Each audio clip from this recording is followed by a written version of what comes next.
আসসালামু আলাইকুম। আশা করি সবাই ভালো আছেন। লুমরা নাক্সারিসের আরও একটি নতুন ভিডিওতে আপনাদেরকে স্বাগতম। আজকের ভিডিওতে আমরা দেখব এই এলাকার মসজিদের স্থাপত্য এবং এর সঙ্গে জড়িয়ে থাকা এলাকার ইতিহাস এবং একটি পুরনো মসজিদকে ঘিরে থাকা স্থানীয় মানুষের স্মৃতি। নারায়ণগঞ্জের বন্দর সোনাচড়া ২৬ নং ওয়ার্ড এই এলাকার বুকেই দাঁড়িয়ে আছে ইতিহাসের সাক্ষী হয়ে থাকা একটি পুরনো ধর্মীয় স্থাপনা, ১ নং ঢাকেশ্বরী মিলস মসজিদ। এই মুহূর্তে আপনারা যে জায়গাটি দেখতে পাচ্ছেন সেটি হচ্ছে ১ নং ঢাকেশ্বরী ঈদগাহ। এই ঈদগাহের সাথেই যেই মসজিদটি একসাথে জড়িত আছে সেটির নাম হচ্ছে ঢাকেশ্বরী মিলস মসজিদ। দর্শক, আপনারা এখন যেটি দেখতে পাচ্ছেন এটি হচ্ছে ১ নং ঢাকেশ্বরী মিলস মসজিদের অজুখানা। এটা অনেকটা প্রাচীনতম পদ্ধতিতে তারা বানিয়েছেন, যদিও এখন এটা ইউনিক লাগে। বর্তমানে মসজিদের প্রবেশপথের কিছু অংশ সংস্কার করা হয়েছে।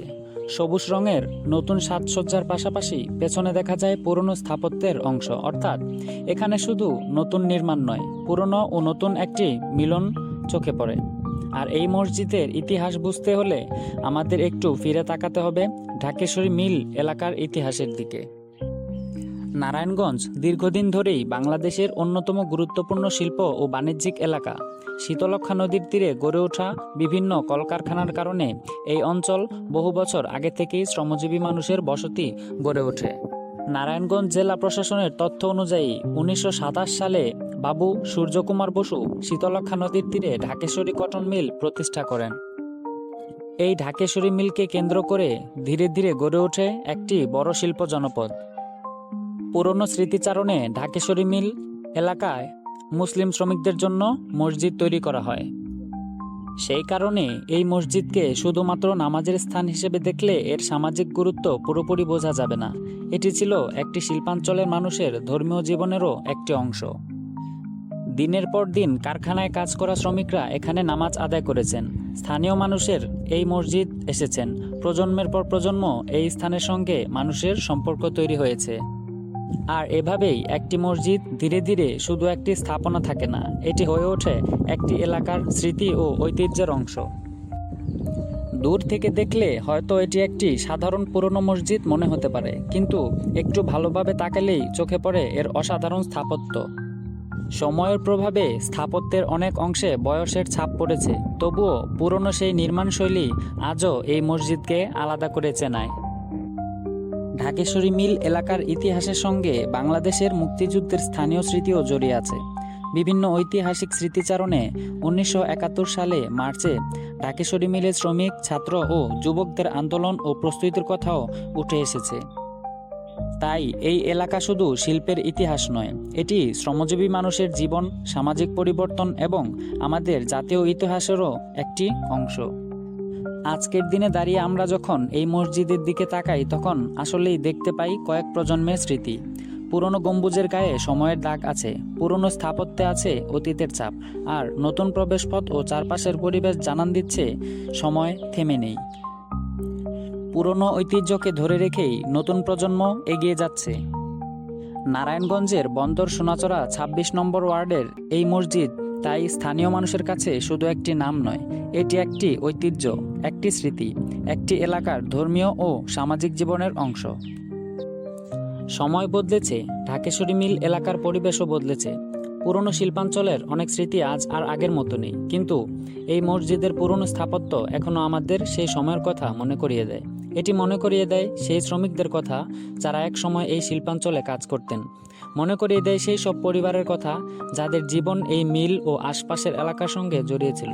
আর মনে করিয়ে দেয় একটি এলাকার ইতিহাস শুধু বড় বড় ভবন বা সরকারি নথিতে লেখা থাকে না, কখনো কখনো ইতিহাস লুকিয়ে থাকে একটি পুরনো গম্বুজে, একটি পুরনো মিনারে, একটি মসজিদের দেয়ালের কারুকার্যে, অথবা কোনো প্রবীণ মানুষের স্মৃতিতে।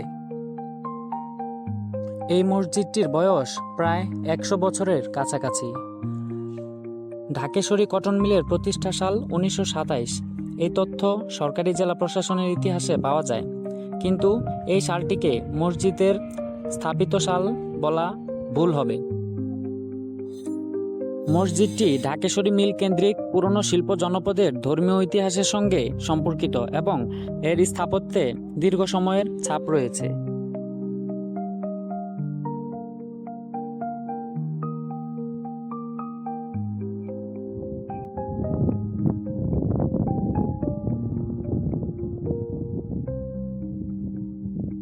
এই মুহূর্তে আপনারা যে জায়গাটি দেখতে পাচ্ছেন এটি হচ্ছে ঈদগাহের মাঠ।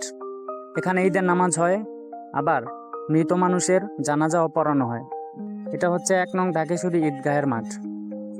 আমি এখন মিনারের সর্বোচ্চ চূড়ায় আছি। উঁচু জায়গা থেকে ভিউটা দেখতে ভালো লাগে, এই জন্য আপনাদেরকে উঁচু জায়গা উঠানো। এই মুহূর্তে আপনারা ছবিতে যে গম্বুজগুলো দেখতে পাচ্ছেন সেগুলো এই মসজিদের অন্যতম আকর্ষণ। বিশেষ করে মাঝের বড় গম্বুজটি বেশ দৃষ্টিনন্দন। এর নিচের অংশে পুরনো অলঙ্করণের কাজ দেখা যায়। দুই পাশের গম্বুজ এবং চারপাশের মিনারগুলো মসজিদের স্থাপত্যকে আরও বৈচিত্র্যময় করে তুলেছে। সময় বদলেছে, ঢাকেশ্বরী মিল এলাকার পরিবেশও বদলেছে।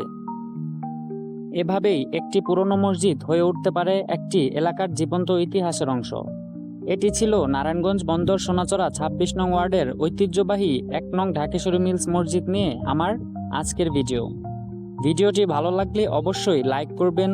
আপনার এলাকার এমন পুরনো ঐতিহাসিক স্থাপনার তথ্য কমেন্টে জানাবেন এবং এমন আরও ঐতিহ্যের ভিডিও দেখতে আমার সঙ্গে থাকবেন। সবাই ভালো থাকবেন, সুস্থ থাকবেন। আর আমার ইউটিউব চ্যানেলটি সাবস্ক্রাইব করে দিবেন, আমার ফেসবুক পেজটি ফলো করে দিবেন। ভালো লাগলে অবশ্যই লাইক করে দিবেন। দেখা হবে নতুন কোনো ভিডিওতে, নতুন কোনো জায়গায়। ততক্ষণ পর্যন্ত ভালো থাকবেন, সুস্থ থাকবেন। আল্লাহ হাফেজ।